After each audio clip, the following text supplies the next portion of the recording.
When the U.S. Constitution needs updating, it happens through amendments, and no one since the Founding Fathers has authored more constitutional amendments than Indiana's own Senator Birch Bayh.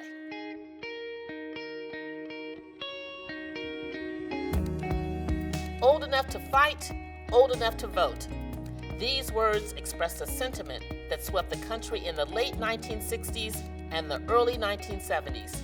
It was the height of the Vietnam War, and to a growing number of Americans, it didn't seem fair that when our young men turned 18 years old, they could be drafted and forced to fight and possibly die in Vietnam.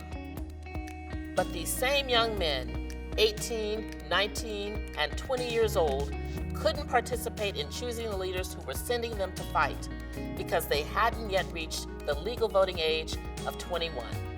In June 1970, President Nixon signed into law an extension of the Voting Rights Act of 1965, lowering the voting age to 18 in all federal, state, and local elections. But in 1971, the Supreme Court ruled that this change could apply to federal elections only. State and local elections could not be compelled to lower their voting ages.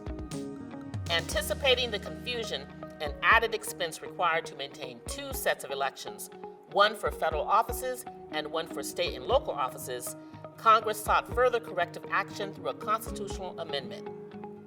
The 26th Amendment to the U.S. Constitution, as written by Senator Birch Bayh, was short and to the point. Section 1, the right of citizens of the United States who are 18 years of age or older to vote shall not be denied or abridged by the United States or by any state on account of age. Section 2, the Congress shall have power to enforce this article by appropriate legislation.